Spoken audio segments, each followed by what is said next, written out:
Hi, I'm Robert Orm, and I'll be reading you today's edition of the Fall River Herald, dated Monday, July 14th, 2025. School will use $2 million grant to improve air quality, by Emily Shirley.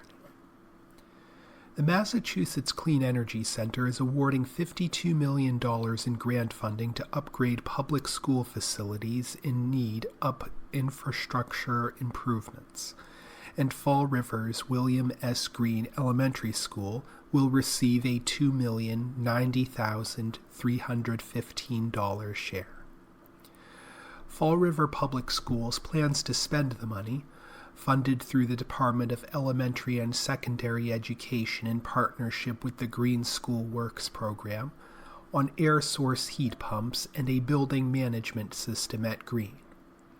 DESE and Green School Works aim to make K-12 public school buildings more energy efficient, lower costs for school districts, reduce pollution, and create safer and healthier learning environments for students and educators. A release dated June 26th read, "The initiative that's been termed an investment by the state's Executive Office of Energy and Environmental Affairs Secretary Rebecca Tepper will fund 18 projects to modernize energy systems in schools and improve student and faculty well-being. Funded projects will benefit student populations wherein 40% of students come from low-income backgrounds and are in environmental justice communities that have historically lacked access to building maintenance or upgrades. Air source heat pumps, like those planned for installation at Green, are versatile heating, cooling, and dehumidification systems that can be used with or without ductwork. Schools are central gathering points," said Mass CEC Chief Executive Officer Dr. Emily Reichert. "That's why we're helping cities and towns modernize their buildings to include cleaner, more reliable energy systems, reducing air pollution and increasing comfort in our learning environment statewide," she said in a statement. Past mold outbreaks detected in some of the district schools have been talked about at school committee meetings, occasionally drawing input from Fall River Educators Association President Keith Mikan. The Massachusetts Teachers Association has an Environmental Health and Safety Committee, whose goal it is to lead efforts in enacting policy change and advocate for necessary state funding to allow school districts to adequately maintain and repair their buildings, according to its website. School Committee man Colin Diaz, who is also the acting legislative liaison, has long championed H2427 or S1546, a bill to improve indoor air quality for highly impacted communities, and the item was listed on the agenda for the March 10th school committee meeting. While no evidence of an ongoing mold infestation in any of Fall River's public schools has been presented, it's not uncommon for mold spores to proliferate in water-damaged school buildings or develop in HVAC systems. In 2019, evidence and the odor of mold at the Freetown Lakeville Middle School was reported by the Massachusetts Department of Health's Indoor Air Quality Unit after they completed an air quality test. A school refrigerator and a musty piano indicated mold. According to previous Herald News reports, the mold likely colonized in a water-damaged pipe's insulation. Debris was found in the drip pans of the school's HVAC system. Somerset, too, has dealt with mold, as preparations for the 2020 through 21 school year included an indoor air quality evaluation by MAC Systems, LLC, of Rochester. Amid COVID-19 fears, the library and a classroom at the Somerset Middle School tested positive for extremely high levels of mold. The severity, especially for the classroom located in the newer 6th grade wing, was Really a surprise, Somerset Superintendent of Schools Jeffrey Schoonover had said at the time. Diocese. Support continues for victims. By Dan Medeiros. Though the investigation into allegations of sexual misconduct by the Reverend J. Mello is over, the work for the diocese isn't. According to the Diocese of Fall River, victim assistance that began when the investigation began can continue indefinitely. On July 1st, the diocese announced the end of a year-long investigation into allegations made against Mello, the former pastor of St. Michael and St. Joseph parishes in Fall River's North End. According to the diocese, Mello is credibly accused of having abused his position of power as a priest and engaged in sexual misconduct with 2 parishioners he was counseling. Mello was restricted from priestly duties and will not return to lead those parishes. Here's what happens next. It has not been announced who the parishioners are. The diocese has said they are not minors. When victims lodge complaints against staff or clergy, the diocese's Office of Safe Environment and Victim Assistance offers support and counseling.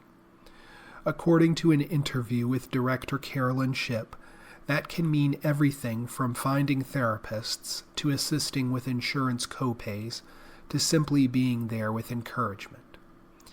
That does not end when the investigation ends.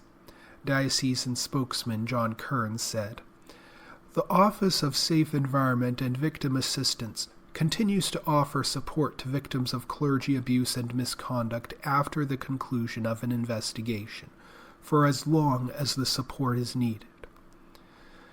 One of the victims at the center of Mello's case, and whose complaint compelled the diocese to remove Mello from active ministry, told the Herald News through an intermediary in July 2024 that their investigation was taken seriously and that they appreciated the support they received from the diocese in this matter. Mello was pastor of both St. Michael and St. Joseph parishes. That mantle has been passed to the Reverend Fred Babusik, who began as an administrator of the parishes last year. He was made pastor in February. Babusik, a Taunton native, was ordained in 1986. He has previously served at Espirito Santo and Good Shepherd parishes in Fall River. Kearns said there's help for parishioners of St. Michael or St. Joseph who are struggling to come to grips with the news of Mello's investigation. Support to parishioners is available through the pastor, the diocesan ministerial care team, and the Office of Safe Environment and Victim Assistance, depending on their needs, Kearns said. Donut Factory closing, but new project in the works. By Ashley Schuler.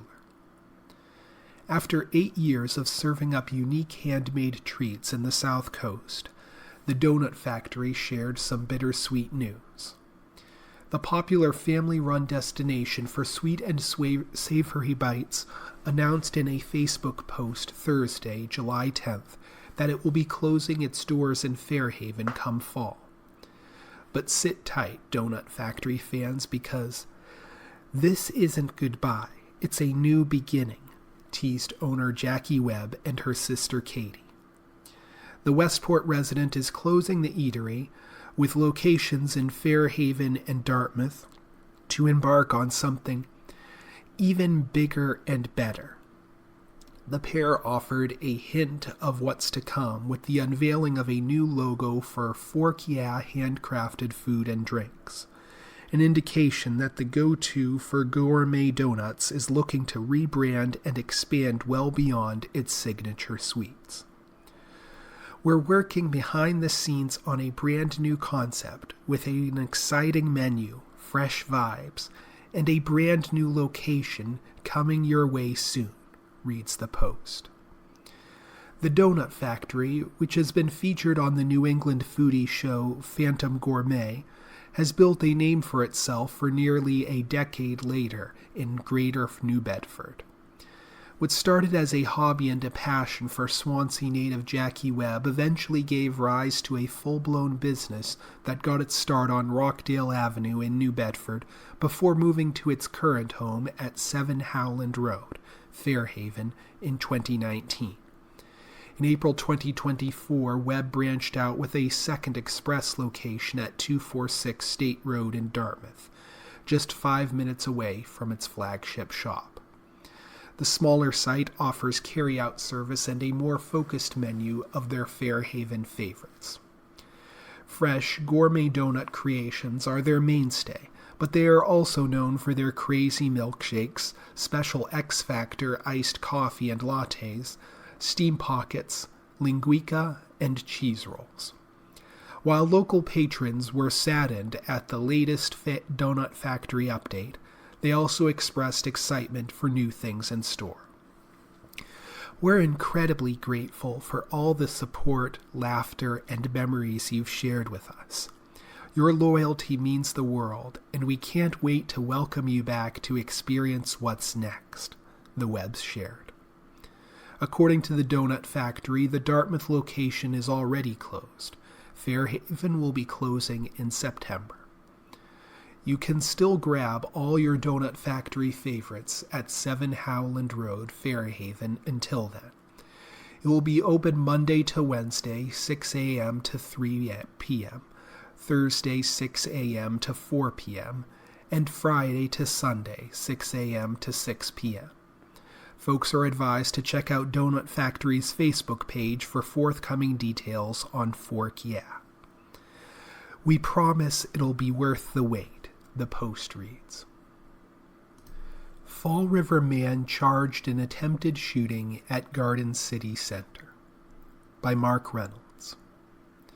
A patron of LA Fitness with ties to gang activity in his past was the target of gunfire in a Garden City Center parking lot on July 9th, according to the Cranston police.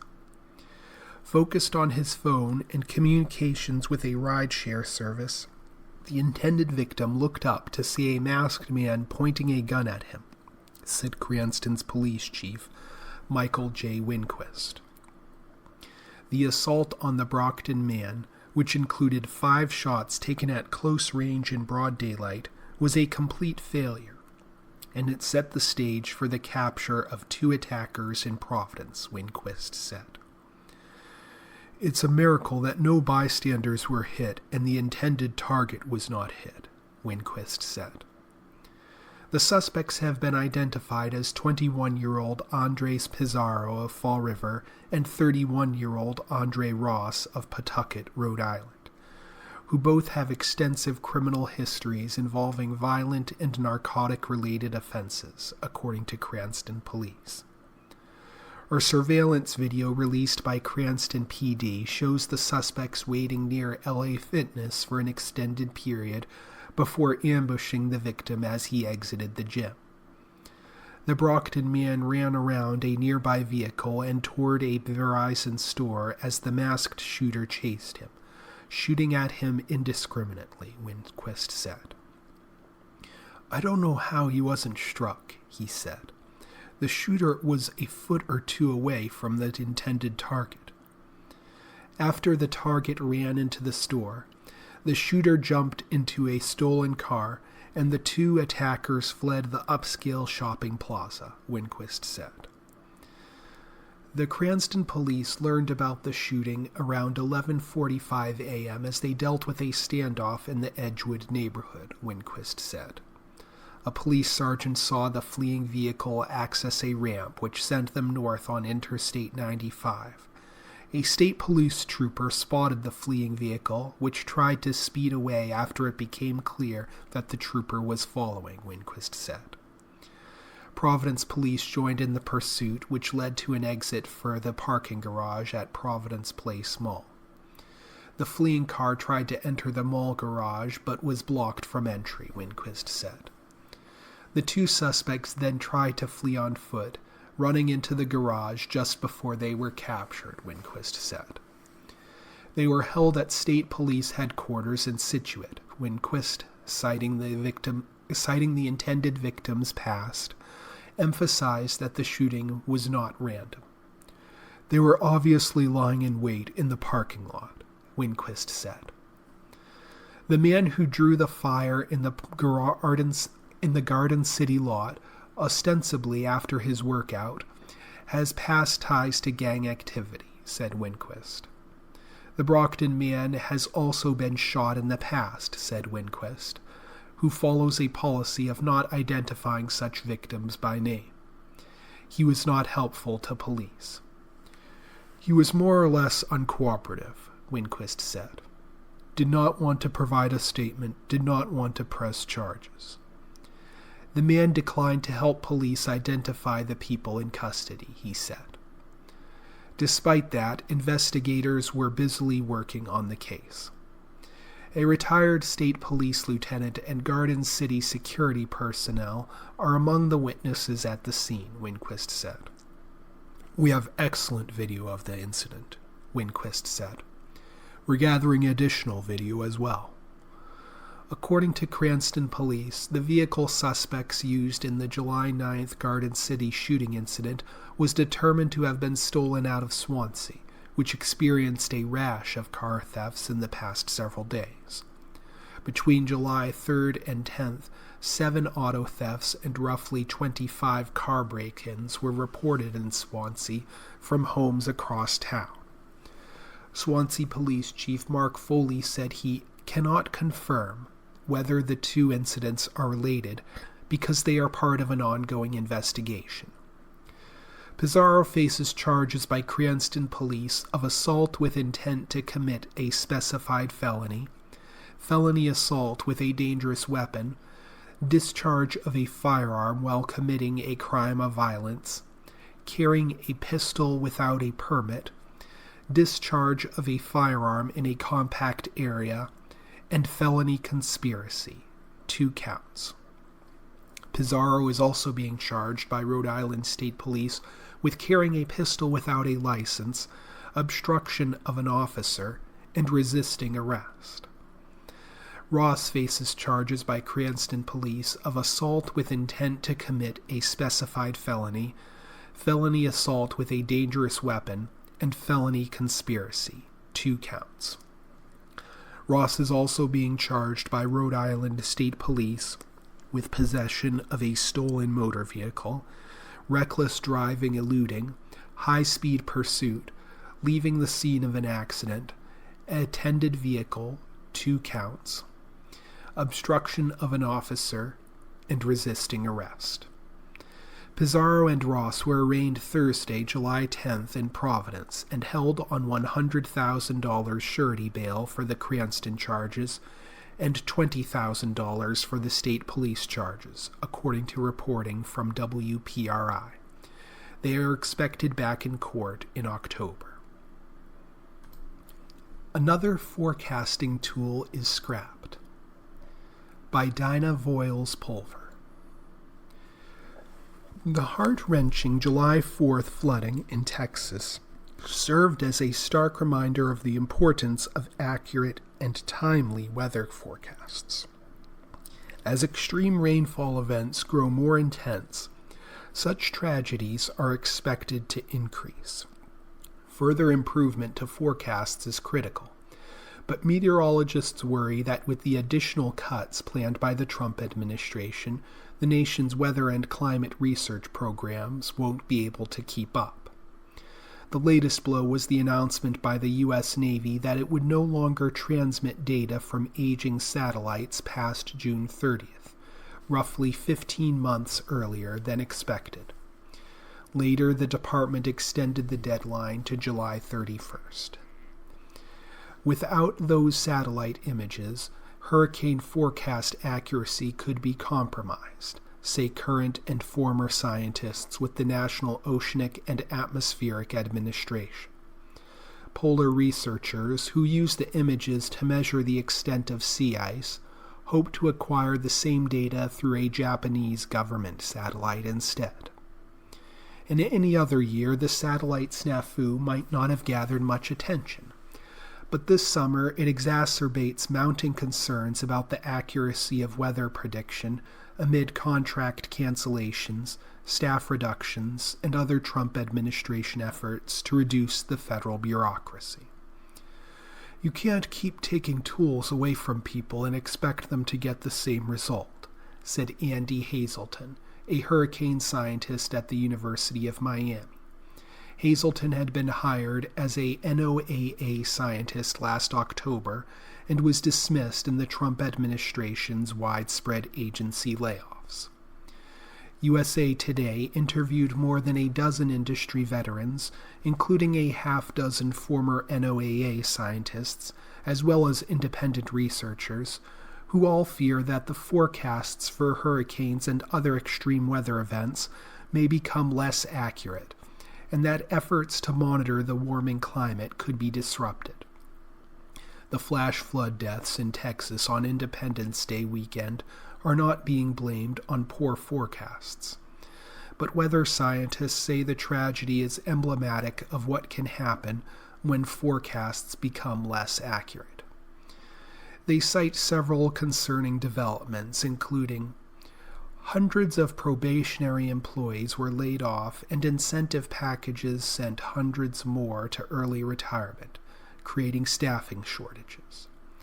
Commerce Secretary Howard Lutnick recently told Congress there's a plan to hire more than 100 people to fill vacancies in the National Weather Service, but as of July 9th, no such jobs had been posted on usajobs.gov.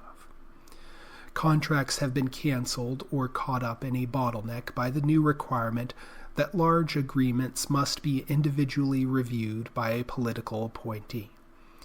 For example, a fleet of autonomous ocean-going drones called Saladrones, which helped gather data in hurricane forecasts, was not deployed this summer after a contracting issue. Short-staffed weather forecast offices limited weather balloon launches. The balloons provide essential atmospheric data used in weather models, such as the balloon in Del Rio, Texas, that warned forecasters of the potential for heavy rain in Texas in early July.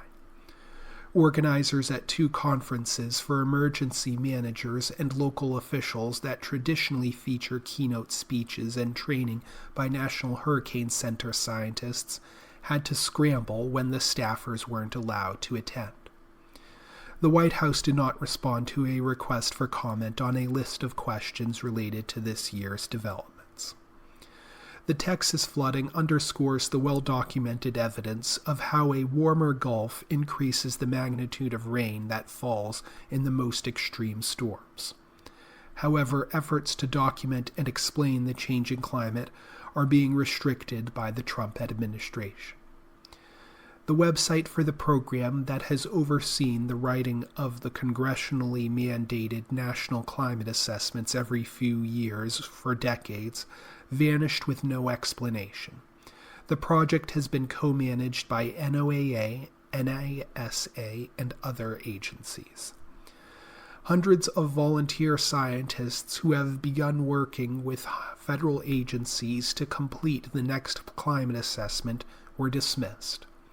The pre-existing reports are being moved to the NASA website, but there's no date set for that yet, according to an email from the agency. Additionally, climate.gov, a science website that explained climate patterns and research, with roughly 1 million page views a month this year, was shut down and redirected to NOAA's main climate page, according to its former staff. The staff members housed in the climate office were dismissed.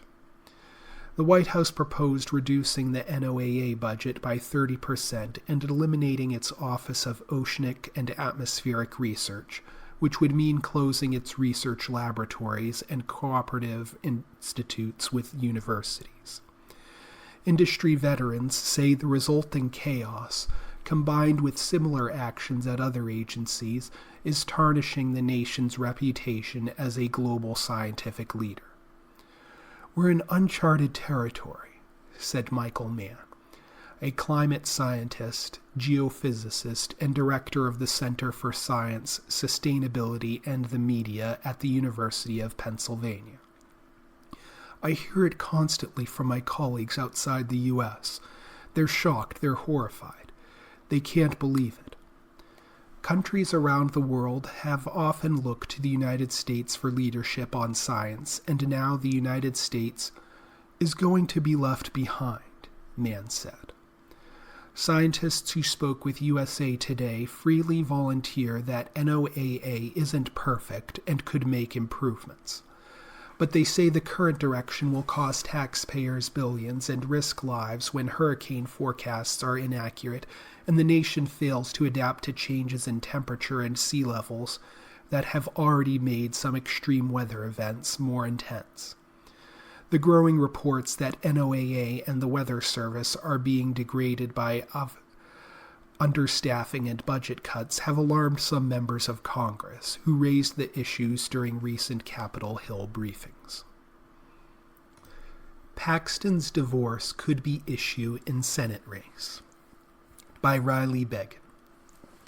The news of Texas Attorney General Ken Paxton's divorce from his wife of 38 years may be a gift to at least one Texan, his Republican primary opponent, incumbent Senator John Cornyn. Paxton and Cornyn have been barreling toward a bruising 2026 primary battle to represent Republicans in Texans' U.S. Senate race next fall. Polls have repeatedly indicated Cornyn, who has served in the Senate since 2002, was headed toward a drubbing in a primary election against Paxton. That has been causing major anxiety for national Republicans, who fear that Paxton, dogged by indictments and an impeachment, would struggle in a general election and create an opening for Texas Democrats who have long sought to flip a statewide seat.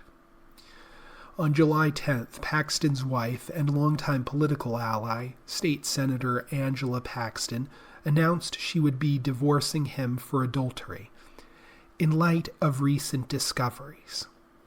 Ken Paxton wrote that the couple would start a new chapter after facing the pressures of countless political attacks. The National Republican Senatorial Committee and other national Republican leaders have endorsed Cornyn in the race and have been urging President Donald Trump to do so as well. What Ken Paxton has put his family through is truly repulsive and disgusting, NRSC spokesperson Joanna Rodriguez posted on X. No one should have to endure what Angela Paxton has, and we pray for her as she chooses to stand up for herself and her family during this difficult time. Paxton has served as Texas Attorney General since 2015, winning 3 elections to the statewide office after more than a decade in the state legislature. He is a staunch ally of Trump and emerged as a leading conservative opponent of former President Joe Biden, suing the Democratic administration more than 100 times. Paxton is also no stranger to controversy.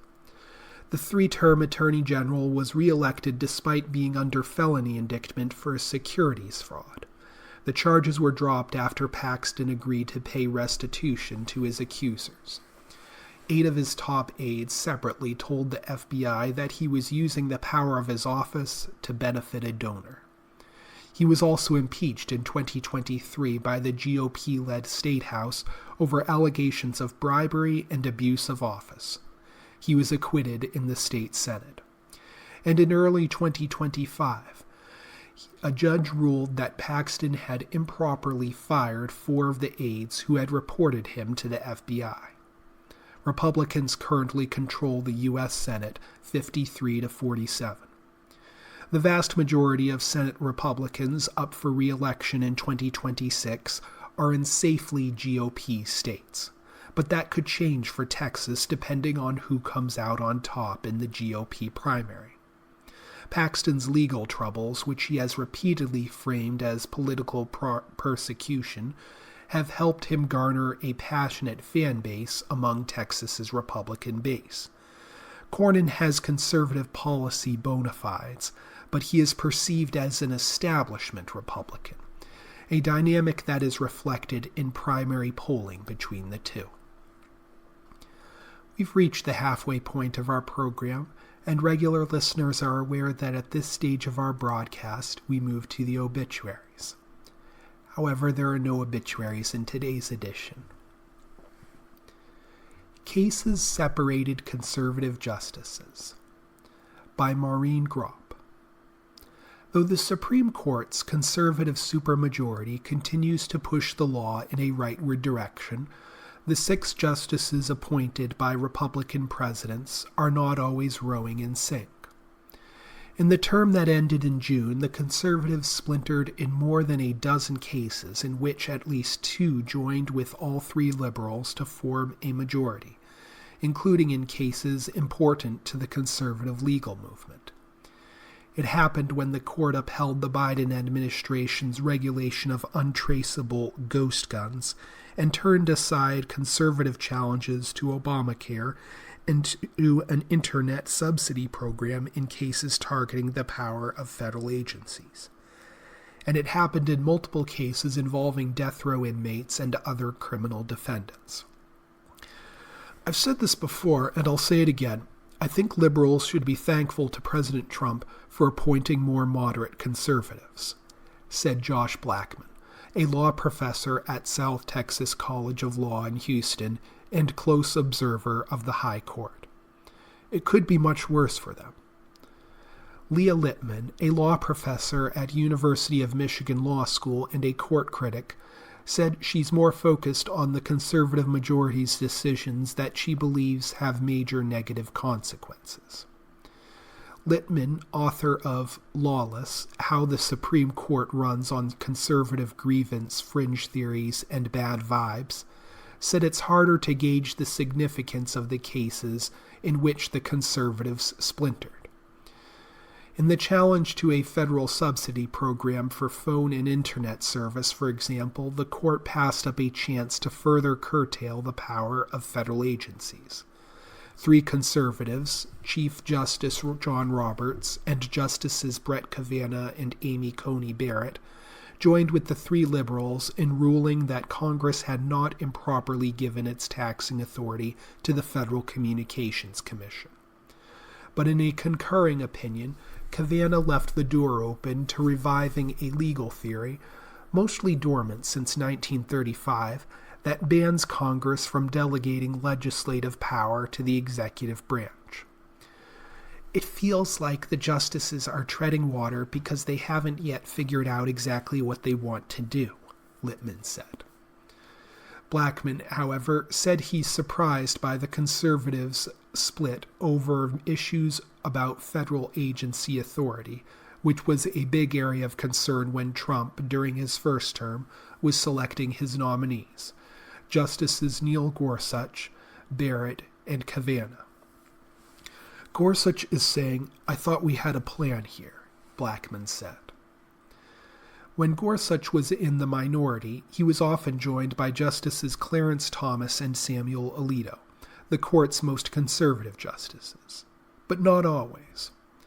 In fact, Gorsuch wrote the 7-2 decision upholding the Biden administration's regulation of untraceable ghost guns that Thomas and Alito opposed. That was one of the court's many decisions overturning rulings from the Louisiana-based 5th U.S. Circuit Court of Appeals, a court that is often more conservative than the High Court. Conservative legal commentator Sarah Isgur said Gorsuch is one of the court's most interesting judges because of his libertarian streak. He's part of the most conservative wing, but where he breaks against the government, Isgur said at a recent public forum on the court's term. Gorsuch was not afraid to stand on his own, including with his solo dissent in a dispute between a taxpayer and the IRS. Gorsuch said the court's 8-1 decision endorsed the IRS's effort to ensure never having to answer a taxpayer's complaint that it has made a mistake. In addition to some of the decisions involving federal agencies, conservatives were not all on the same page on cases involving criminal defendants and others fighting for civil rights. The most high-profile case involved death row inmate Richard Glossip, who said he did not get a fair trial in a 1997 murder-for-hire case. In a rare move for a prosecutor, Oklahoma's Attorney General concluded trial attorneys hid evidence that might have led to Glossip's acquittal. Roberts and Cavanagh joined with the three liberals in ordering a new trial for Glossip. Daniel Epps, a professor at Washington University School of Law, said the decision looked more like one from the past, in which the justices sped over procedural and substantive roadblocks to get at the result that seemed right. But the case does not signal a radical change in the court's approach to criminal cases, Epps said at a forum at Texas A&M University School of Law. Instead, he said, it suggests there are at least a couple of conservative justices willing to say, okay, let's fix this, in cases where someone seems to have gotten a raw deal. I think that would have happened more often 10 years ago, he said, but maybe it's still going to happen occasionally. In fact, on the same day the American Civil Liberties Union lost its challenge to Tennessee's ban on gender-affirming care for minors, civil rights advocates celebrated the court's decision in a different case. Roberts and Gorsuch joined the liberals in siding with a state prisoner in Michigan trying to sue a prison official for sexual abuse, retaliation, and destruction of property. Cecilia Wang, National Legal Director for the ACLU, called the decision a big win for prisoners' rights. And she said it's similar to another 5-4 decision, one favoring Alabamans trying to sue the state over extreme delays in filing for unemployment benefits. In both cases, the majority found those trying to enforce their rights had been placed in an unwinnable catch-22 situation. In a term when the conservative majority really flexed its muscle to devastate civil rights plaintiffs in the marquee cases, Wang said, a majority still sided with civil rights plaintiffs, with criminal defendants in lower-profile cases that were enormously consequential for people's ability to vindicate their civil rights in the courts. Son of El Chapo pleads guilty to charges in U.S. By Michael Laurie. A son of Mexican drug lord Joaquin El Chapo Guzman, who oversaw drug shipments for his father and then took over one of the Sinaloa cartel's most vicious factions after El Chapo's arrest, pleaded guilty in federal court on July 11th. Ovidio Guzman Lopez, one of the four sons of El Chapo, admitted to his role in the notorious cartel's drug trafficking operation at the Dirksen Federal Courthouse in downtown Chicago, a city where cartel members made key inroads with local dealers. The Chapitos faction of the Sinaloa cartel became known for discarding the few rules their father followed in order to dominate the illegal drug trade, according to experts. Guzman Lopez's guilty plea in Chicago comes at a point where the level of violence the Chapitos unleashed continues to dominate the Mexican state of Sinaloa. Mexican authorities recently found 20 bodies, including several that were decapitated and 4 that were left hanging from a bridge over a highway. They appeared to be victims of a turf war between the Chapitos and rival Sinaloa faction La Mayiza. Authorities hope Guzman Lopez's plea deal will help pave the way to further prosecute the Chapitos and the Sinaloa cartel as a whole, experts say. It's unclear what information El Raton, or the Mouse, as he is known, has agreed to share. This is obviously a hugely symbolic case for the United States. U.S. prosecutors have made the Chapitos a top priority for years, said Parker Osman, a Sinaloa cartel expert with organized crime research group Insight Crime. Securing his cooperation could mean they could undermine the drug trade and attack corruption in Mexico. Guzman Lopez admitted to 4 charges, 2 stemming from an indictment in Illinois and 2 from an indictment out of New York. The charges included international drug trafficking and engaging in a criminal enterprise. The judge delayed sentencing to a later date, but prosecutors and defense attorneys said Guzman Lopez could potentially face life in prison and have to forfeit $80 million. ICE says MS-13 kingpin among 2 people arrested. By Chris Mueller. U.S. Immigration and Customs Enforcement arrested a man from El Salvador on July 9th in the Omaha area who it is said is an MS-13 kingpin and one of the country's most wanted fugitives. The man is wanted in El Salvador for the aggravated homicide of 5 people, attempted aggravated homicide, deprivation of liberty, and terrorist organization affiliation, ICE said in a news release. The spokesperson for the agency told the Omaha World Herald that it was not releasing the man's name because his arrest is part of an ongoing investigation. The news release says he is a high-ranking member of the violent MS-13 gang and is among El Salvador's top 100 most wanted fugitives.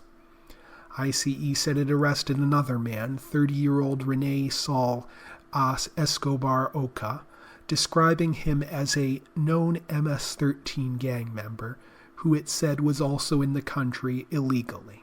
He is accused of giving orders to fellow gang members to commit a variety of crimes, including multiple homicides, extortion, imprisonment, and drug trafficking, the news release says. Both men were arrested without incident in what the agency called a targeted enforcement action. These illegal aliens didn't just sneak into our country, they brought with them a legacy of violence, terror, and death, Homeland Security Investigations Kansas City Special Agent Mark Zito, whose office oversees Omaha, said in a news release. They thought they could hide in America's heartland, but they were sadly mistaken. U.S. Senator Deb Fischer, Nebraska, thanked law enforcement in a July 9th post on X for working around the clock to keep our Nebraska communities safe. Violent MS-13 gang members who are illegally in our country have been removed from the streets of Omaha. Similarly, U.S. Senator Pete Ricketts, Nebraska, praised ICE for the arrests in a July 9th X post. Nebraska Governor Jim Pilon said in a July 9th X post that the state will never be a safe haven for criminal illegal aliens. Stacking up. NBA Power Rankings. Free Agency Draft Alter League Hierarchy. By Jeff Zilgett and Lorenzo Reyes. The pace of NBA free agency has eased, with teams mostly settled heading into their summer vacations. Yet there are still a few pieces out there, namely some intriguing restricted free agents who could still move the needle. Bulls point guard Josh Giddey and Warriors forward Jonathan Kuminga are the players who would most impact new teams. Both teams each have the chance to match any offer sheets prospective teams can offer those players. Damian Lillard, Achilles, is another name to watch, though any team that signs him wouldn't stand to benefit until next season. The biggest issue facing each of these players is that it's a depressed market, with few teams having adequate cap space to make additional moves. Here are USA Today's Sports post-playoffs, post-draft, post-free agency NBA power rankings. 1. Oklahoma City Thunder. The Champs returned the heart of their roster and reached a long-term extension with 2024 through 25 MVP and 2025 Finals MVP Shai Gilgeous-Alexander. Plus, the Thunder will get a chance to see how 2024 first-round pick Nikola Topic and 2025 first-round pick Thomas Sorber fit into the rotation. 2. Houston Rockets. The Rockets shoved all their chips to the center of the table. They added Kevin Durant, Clint Capella, and Dorian Finney-Smith, reached deals to bring back Fred VanVleet, Jabari Smith Jr., Steven Adams, Aaron Holiday, Jeff Green, and Jacine Tate. Yes, they have to give up players, Dylan Brooks, Jalen Green, Cam Whitmore, to make it happen. But it's obvious the organization thinks a title is doable. 3. Denver Nuggets. Trading Michael Porter Jr. to Brooklyn for Cam Johnson, bringing back Bruce Brown, and getting Tim Hardaway Jr. elevates the Nuggets. The offseason will look even better if Jonas Valanciunas doesn't leave for Europe and stays with Denver. 4. New York Knicks. The Knicks reached a deal with Mike Brown to be their new coach and added Jordan Clarkson and Gershon Yabusele. The players provide Brown and the Knicks much-needed depth for a team that is desperately trying to win its first championship in more than 50 years. 5. Cleveland Cavaliers. Lonzo Ball adds backcourt depth. Larry Nance is a solid vet, and reserve Sam Merrill comes back to Cleveland on a 4-year deal. 6. Los Angeles Clippers. Losing Norman Powell's scoring hurts, but John Collins and Brook Lopez will help offset that while helping defensively. James Harden and Nick Batum also signed new deals, and with Kawhi Leonard, the Clippers should again be a team capable of another 50-win season. 7. Minnesota Timberwolves. The Timberwolves made sure they retained Julius Randle and Naz Reid, but they did not keep Nickeil Alexander-Walker. It's a solid team led by Anthony Edwards, but enough to keep pace. 8. Los Angeles Lakers. It's LeBron James and Luka Doncic, or Luke Doncic and LeBron James if you like reading NBA tea leaves. So that gives the Lakers a chance. They're hoping to get a motivated DeAndre Ayton. 9. Boston Celtics.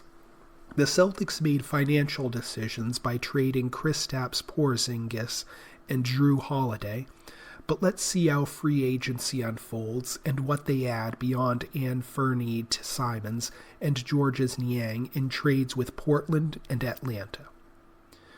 10. Detroit Pistons. The addition of Karis LeVert and Duncan Robinson, plus the return of Paul Reed, mitigates the departures of Tim Hardaway Jr. and Dennis Schroeder. Detroit is still in the mix for other players too, including Malik Monk. They're hoping to return value on Chaz Lanier, the number 37 pick in the June draft. 11. Golden State Warriors. It's a slow start to free agency as Jonathan Kuminga's restricted free agency lingers. Al Horford, another veteran, might be an addition who provides front-court help and extensive playoff experience. 12. Indiana Pacers. Losing Miles Turner hurts, especially to a conference and division rival in Milwaukee, and Tyrese Halliburton's Achilles injury sustained in the 2025 NBA Finals leaves the Pacers down starters. 13. Orlando Magic.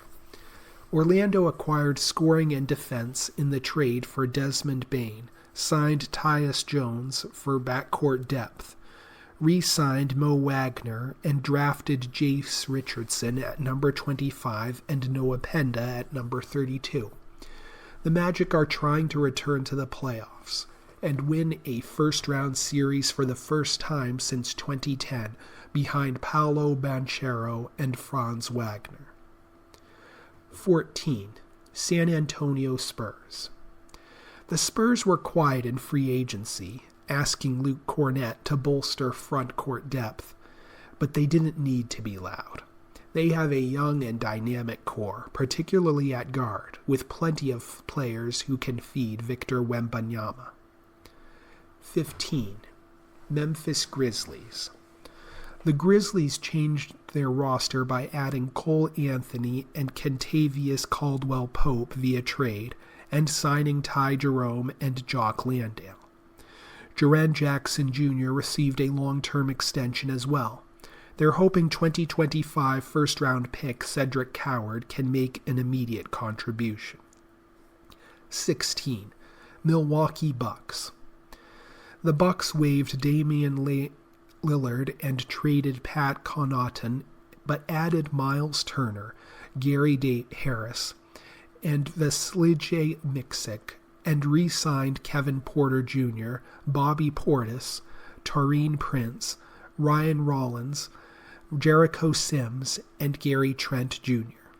Will that produce enough to keep Giannis Antetokounmpo happy? 17. Atlanta Hawks. The Hawks made solid moves, traded for Kristaps Porzingis, drafted Asa Newell, and reached deals to get Nickeil Alexander-Walker and Luke Kennard. Is it enough to make a serious push for one of the top seeds in the East? 18. Dallas Mavericks. Anthony Davis and Cooper Flagg will be fun to watch, and the Mavs signed D'Angelo Russell to help while Kyrie Irving recovers from a knee injury. 19. Miami Heat. A bland start to free agency indicated the Heat were trying to cook up something and improve the roster, and they did, trading for Norman Powell and his scoring punch. 20. Chicago Bulls. The Bulls traded Lonzo Ball to Cleveland for Isaac Okoro, re-signed Trey Jones, and draft Noah Essenge at number 12 in June's draft. But where does that leave them in the East? Can they get a long-term deal done with restricted free agent Josh Giddey? 21. Philadelphia 76ers. The 76ers built around the edges, re-signing Eric Gordon and Justin Edwards and signing Trendon Watford. Selecting VJ Edgecombe with the number 3 pick in the draft should help now and in the future. 22. Toronto Raptors. The Raptors' biggest loss in the offseason was longtime front office executive Masaj Ujiri. The team should field a roster that is more competitive with R.J. Barrett, Brandon Ingram, Scotty Barnes, Jacob Poeltl, and 2025 first-round pick Colin Murray-Boyles. 23. Sacramento Kings. Based on their moves so far, bringing in Dennis Schroeder, the Kings aren't ready to start a rebuild. 24. Phoenix Suns. The Suns lost Kevin Durant and Tyus Jones and acquired Dillon Brooks, Jalen Green, Mark Williams. They are aiming to reach a deal with Devin Booker or on a 2-year, $150 million extension. Now, will they buy out Bradley Beal's contract, making him a free agent? 25. Washington Wizards. The Wizards were active as they try to assemble a roster of young players who will be part of the future, and veterans who can help and create financial flexibility that will allow them to go after free agents in the summer of 2026. Washington traded for Cam Whitmore, drafted Trey Johnson number 6, and also added KJ McCollum and Kelly Olynyk. 26. Portland Trailblazers. The Blazers certainly are big with 3 7-footers, Donovan Clingan, DeAndre Ayton, and Yang Hansen, and they traded for Jrue Holiday. 27. New Orleans Pelicans. The Pelicans are reshaping their roster under Executive Vice President of Basketball Operations Joe Dumars. Through the draft, they landed Jeremiah Fears and Derek Queen, and via trades they landed Sadiq Bey and Jordan Poole, and via free agency they signed Kevon Looney. 28. Brooklyn Nets. The Nets traded for Michael Porter Jr. and Terrence Mann, re-signed Deshaun Sharp and Zaire Williams, and drafted 5 players in the first round, including Igor Demon at number 8. 29. Utah Jazz. The Jazz are focused on a youth movement, so this free agency was just as much about shedding certain players as adding. 30. Charlotte Hornets. The Hornets acquired Colin Sexton and Pat Connaughton in trades, added Mason Plumlee, Trey Mann, and Spencer Dinwiddie. Charlotte also had a solid draft, Con Newpell at number 4, Liam McNeely at number 29, and Ryan Kalkbrenner at number 34, in an attempt to boost its rebuild. NCAA tourney expands with the times changing. By Greg Doyle. The NCAA tournament is probably going to expand again, and it's the worst idea ever. Ask anyone. No, ask everyone. Because everyone agrees, and you know what happens when everyone agrees. People choose class over crass and let the will of the people speak for itself. Kidding.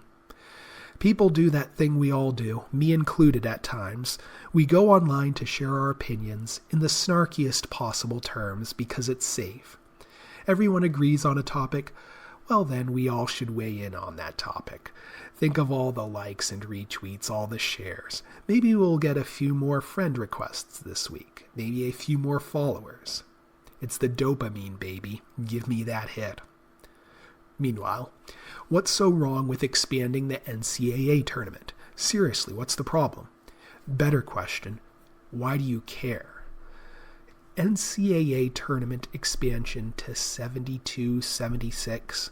Look, NCAA tournament expansion has been weird over the years. Going from 64 teams to 65, that was weird. From 65 to 68, less weird, but still weird. Going now from 68 to 72 or 76 or whatever number the TV executives and commissioners of the Power 4 conferences eventually decide, that will be weird too. But again, 68 right now is weird. This is what the NCAA tournament does. It expands. It grows. As the number of schools playing Division I basketball grows, so does the NCAA tourney field. It's math, it's logic, it's right, it's fair. Keeping the tournament exclusive matters, and if expansion happens, we'll still be talking about roughly 20% of the school qualifying, but keeping it representative matters too. More schools, more NCAA bids. In 1939, the field had 8 teams. That was perfect. 8 teams, then 4, then 2, then 1. It wasn't broken, but by golly, the NCAA fixed it anyway and expanded it to 16 in 1951. The world boycotted the event, and it was never heard from again. Wait. In 1975, the field was doubled again to 32 to allow teams that didn't even win their conference tournament to play for the national title. Think of the kids. Well, maybe the NCAA was thinking of the kids. Ever heard of that epic 1974 ACC tournament title game between number 4 Maryland and number 1 NC State? NC State won. The kids at Maryland went to the NIT. That was no good. Speaking of no good, the NCAA tournament expanded from 32 to 40 in 1979, and then from 40 to 48 in 1980, and finally, well, no, not finally, from 48 to 64 in 1985. When did you stop watching? Because you stopped watching, right? After all that expansion ruined March Madness? The arguments against the next expansion are silly. The larger bracket might not fit anymore on one page on the Xerox machine. That's irrelevant, mainly because when's the last time you've seen a bracket on a printed page? When's the last time you've seen anything on a printed page? We don't read our newspaper on paper anymore. We read it on our phone. More and more, we're not choosing our lunch from paper menus. We're scanning the QR code on our phone and staring at it there. March Madness brackets are the same. They're on IndyStar or ESPN.com or CBSSports.com or whatever.com you prefer. And for those of you still clinging to a paper bracket, like those of you still clinging to your newspaper, well, bless your heart. And not in that insulting way some people say, well, bless your heart. Seriously, bless your heart. Thank you for reading actual hard copies, books, brackets, menus, sports sections. It's shrinking the time we have with those items. Point being, you don't care if the bracket fits on one 8x11-inch page in your office copy machine. Does your office even have a copy machine anymore? Does your office even have an office anymore? The world is changing. And that's all that I have time for. This is your reader, Robert Orm, saying thanks for listening.